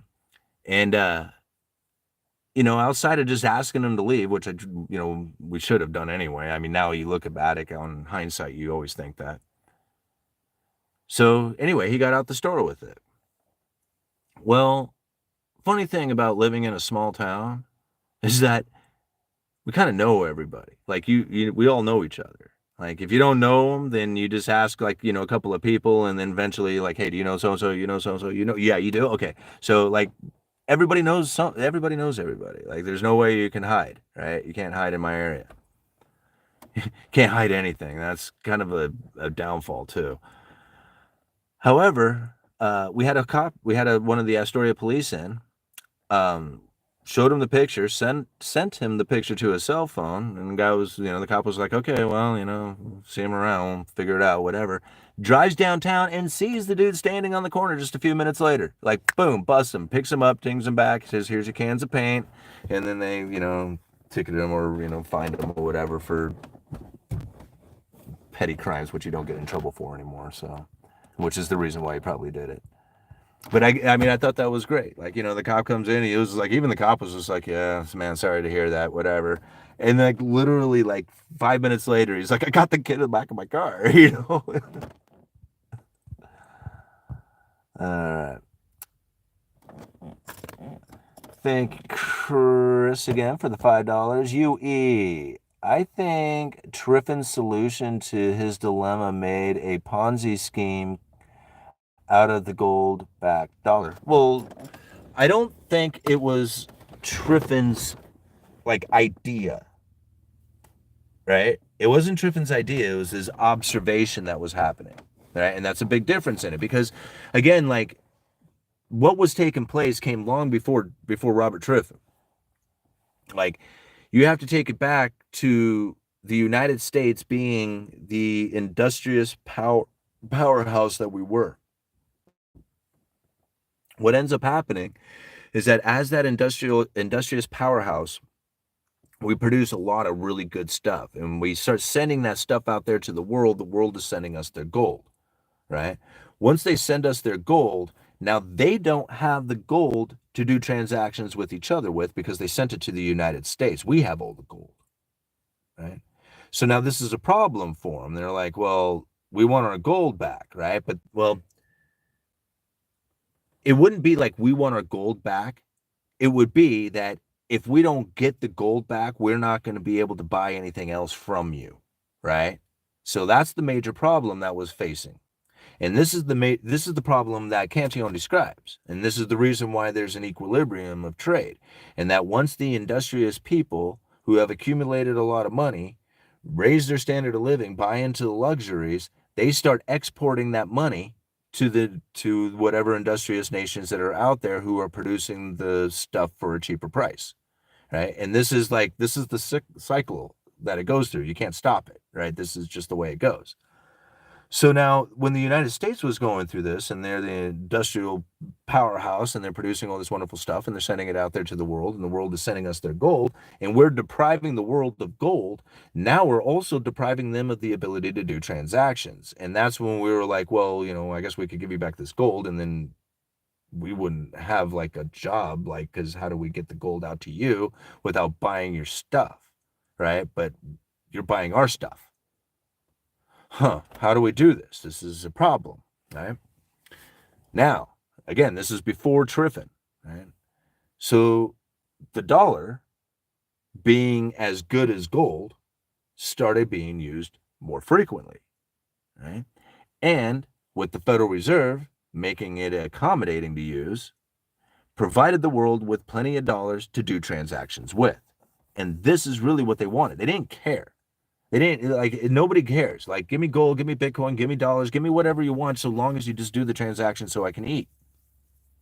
Right? That's what they care about. They just want to be able to do the transaction.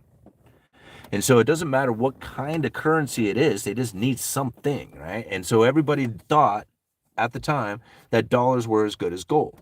And so if I had dollars in my hand and I had, a certain amount of them, then I would get a fixed amount of gold for it, and nobody questioned it.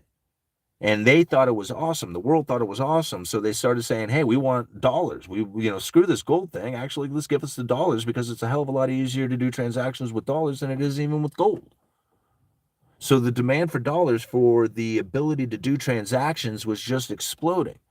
And that's what Triffin figured out. He was like, whoa, what are you all going to do about this? Only the world is asking for all these dollars, and you got all these dollars out here, and you certainly don't have enough gold, right? So how is it that you plan on continuing to do this and be a manufacturing powerhouse at the same time? That ain't going to work out very well for y'all, right? And he notices. This is just him going hey, man, I'm just an observer of the situation. I'm trying to tell you, you got all these people out there who have all these dollars and they're doing all these transactions and they all think that they can cash them in for gold, and they're wrong. They're not going to be able to do that. And not to mention, how is it that you plan on continuing to get those dollars out there to those people? All right? So you better go into some deficit trade. He didn't suggest this. This is just what's going to happen. Right? And the deficit trade started to take place, and the dollars continued to flow out there to the rest of the world. And this was Triffin's dilemma. He gave them this observation. He says, this is what's happening to you. And, however, the economists decided that they were going to plan on dealing with the situation by severing the gold standard and going into a 100% fiat currency. I don't know what they planned on doing for the future consequences from that. But at the time, they're thinking, well, it's either we sever ourselves from the gold standard or we end up in poverty and misery. Which one should we do? It's like, well, let's see, poverty or misery or continue with the system. All right. I mean, what are you going to do? I actually think that they should have gone into poverty and misery. It would have been short-lived, and we could have gone back on track and tried to become an industrious people again, and tried to provide a situation in which that our future are going to be a little bit more stable than what we're going to have now. But that's far-fetched idea. Wasn't ever going to happen. But that would have been good. Would have been a good idea. All right, how late are we into this, man? I don't know how much later I can go here. I can hardly see. Where are my glasses?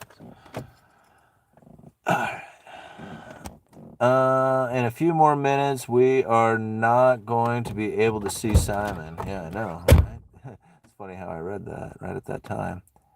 They got duped. All right, we did a stream about 2.5 hours later than this once, almost 11:30 if I remember. Yeah, we got it pretty late sometimes, didn't we? How late are we right now? It's 9. Oh, I bet you Sarah's gone to bed already. I bet you everybody went to bed. The lights are kind of out there. All right, we have the world's gold, and we are not giving it back. Come and get it if you can. Yeah, and I kind of agree with that one. All right, turned into chachis. Do you think this next election will affect our economy? And no. Like, affected in how? Like, I mean, everybody, you are the economy. You're it. You're it. You're the only economy there is. Right? How you interact with the rest of the people out there is up to you, man. Whether or not you decide that you're going to take out a loan to start a business or buy a car or buy a house, or if you invest into companies, if you cash everything out and buy gold and silver, those are all very different actions that you would take on as an individual that doesn't have anything to do with anybody else. But if everybody did the exact same thing that you did, that would be the economy. Right? I mean, it's just like the economy is an individual and how you handle it. Now, what do I think that people are going to do if like one particular person gets into office as opposed to another one? I don't know. Like, I don't know. I have no idea. I look at monetary policy as more impactful on my life and the things that I do than I do government fiscal policy kind of stuff. Right? Like I cannot think, I can think of all kinds of stuff that the Federal Reserve has done with monetary policy that has affected my life. Right? The purchases that I made with this house, the fact that I don't buy a new car because I think that, the interest rates are too high and I don't want to make an interest payment on it. There's like a lot of things that make me make decisions on the future outcome of my life. And it really comes down to a lot of things that is going on within the Federal Reserve. I cannot think of a single law that was passed outside of maybe the legalization of marijuana that has done anything that is any different to my life. Like, even that didn't change my life any. Okay? It didn't change, there was literally zero change to my life, like, other than the fact that I knew that I wouldn't get in trouble for having it in my possession. Right? Outside of that, I cannot think of a single thing that any politician has ever done that actually had an impactful choice-making decision that I could find so impactful that it shifted the way that I live my life. I cannot find that. Right? I can find all kinds of them within the Federal Reserve, within their monetary policy. And I mean, I'm looking at them right now, like my house, these cars, the YouTube channel.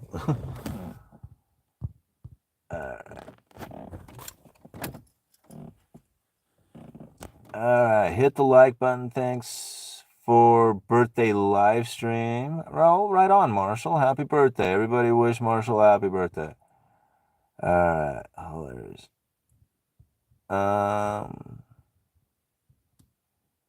Free and clear isn't there. Weed legalization process is slower than molasses.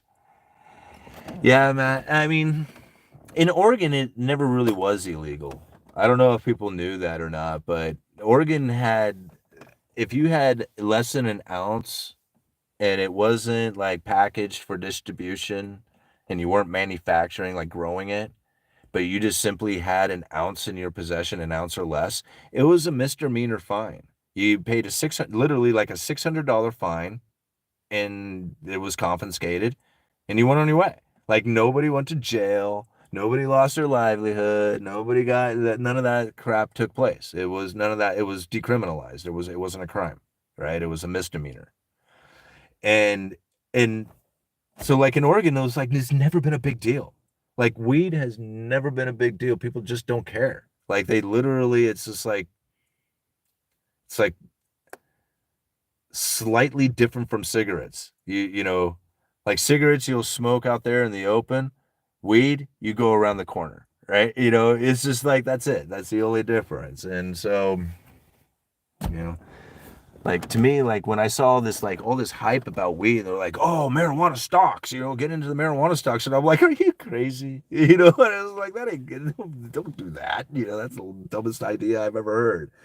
Weed doesn't have any value to it. Just, you know, ask anybody who lives in Oregon. They'll tell you, you know, the only thing that gave it any kind of value is the fact that it was illegal. Just like anything else out there. If you want something to have any kind of value, take something that somebody wants and make it illegal, and then you'll have all kinds of value to it. With risk comes reward. All right, guys, this was a lot of fun, but my eyes are burning right now. I can hardly see, so we're gonna call it quits here in just a few minutes. Look, we'll take it for 2 hours. We'll do 10 more minutes and then we'll call it quits. I'm talking about the federal level and the remaining states that haven't legalized weed. Yeah, I mean, it should never have been illegal. That's for sure. I mean, that's no sense in that at all. I mean, you know, I've heard like people use arguments saying, well, you know, it's just as bad as alcohol. That's ridiculous. That is absolutely ridiculous. It's not even remotely close to being as bad as alcohol. Alcohol is terrible. See, the difference is that with alcohol, it's easily accessible and you can get as high as you want to get. Like you can take yourself right off into inebriation. You can right to death, right? You can just go ahead and just drink as much as you want, get as high as you want. But with weed, you can't really get that. Like, I mean, if you're new to smoking, like you've never smoked weed before, well, then it's quite powerful, and it feels like you're just like gonna be like, you know, dying or whatever because you can get so high off of it. But for the most part, once you're a regular smoker or you know, a consistent, you know, habitual smoker of it, it doesn't make you that high. It doesn't get you that high. It makes you feel the same, only different, right? And so even if you wanted to get completely blasted, it's very difficult to do so, even with the concentrates, especially once you have built up a fairly high tolerance to it. So to say that it's the same as alcohol is absolutely ridiculous. It's not even the same. Like, I don't care how long of an alcoholic you've been an alcoholic, you can get drunk. You can get drunk, right? But if you have been a long time weed smoker, you might get a little buzzed, right? You might start feeling a little goofy or whatever, but you don't get that high. Not like the first time. Like you will always be chasing that first high, you know, just like anything else out there. But with alcohol, you can get as high as you want. Yeah.